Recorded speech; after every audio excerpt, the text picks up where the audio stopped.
Nuo lapkričio 1 dienos keitėsi teisinis reguliavimas, tai keitėsi statybos įstatymas, keitėsi lydintys teisės aktai, kalbantys apie BIM taikymo metodus.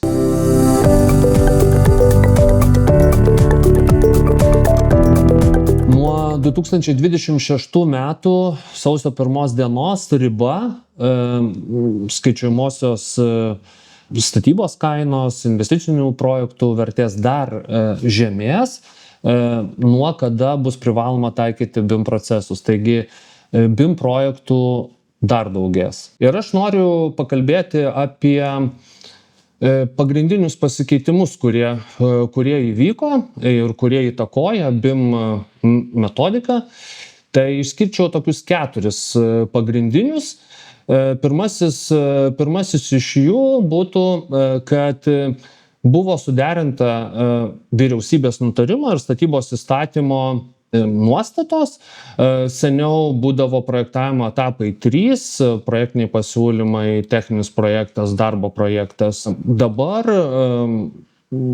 aprašyta statybos įstatyme projekto struktūra ir liko 2 etapai. Tai projektiniai pasiūlymai ir techninis darbo projektas.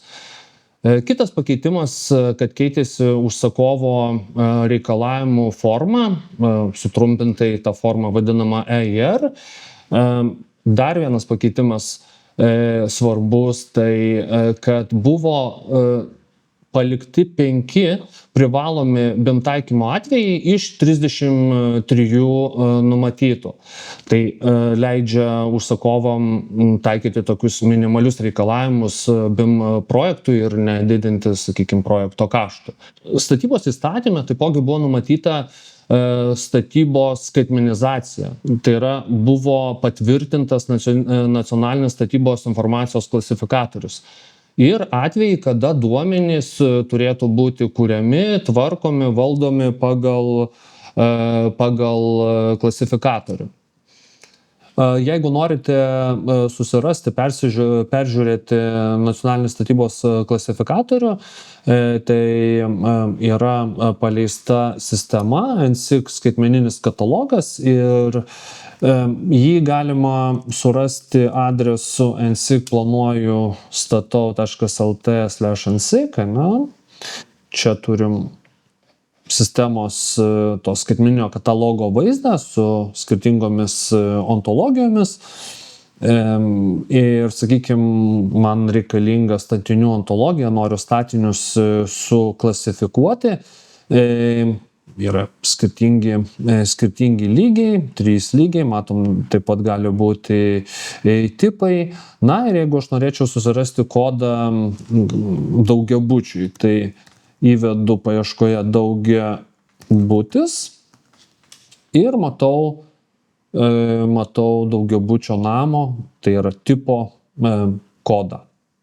Taip pat reikėtų paminėti, kad keitėsi statybos įstatyme tvarka, numatyta tvarka, kaip viešinamas statybos leidimas.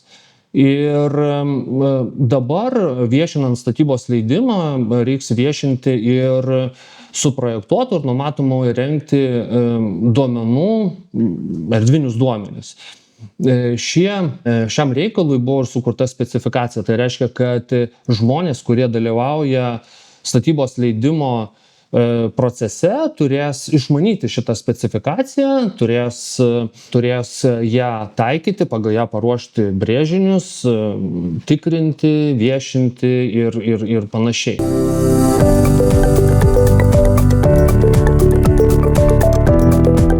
Čia atidariau suprojektuotų ir numatomų įrengti objektų erdvinių duomenų rinkinio specifikaciją.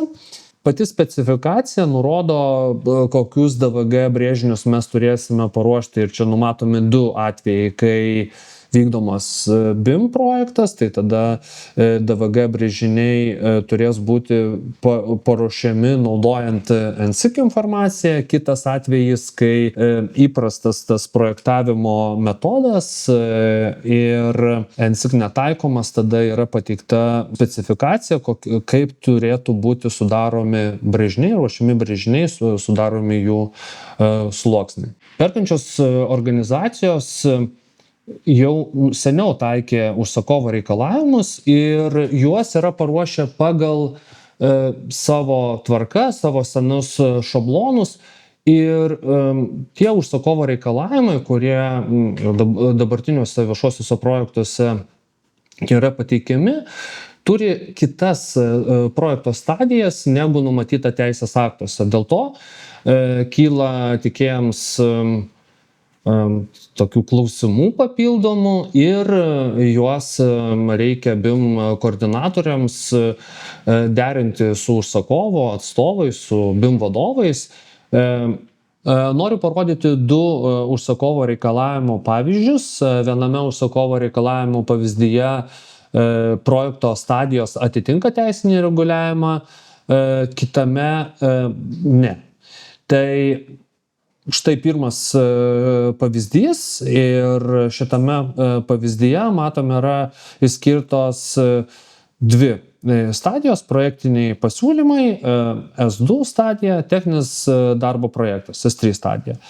Jeigu žiūrėti kito užsakovo reikalavimų pavyzdį, tai čia mes turime kitas stadijas, matom, techninis projektas yra S4 stadija. Prieš tai buvusiam dokumente buvo S3 stadija. Atrodo toks nedidelis dalykas, bet užtrunka laiko suderinti, užtrunka laiko viską susitarti. Jau keletą metų dalyvauju BIM-iniuose projektuose ir tenka pastebėti, pasidžiaugti, kad užsakovo reikalavimai konkretėja, vis kelia mažiau klausimų, užsakovai vertina rizikas, nekelia perteklinių reikalavimų.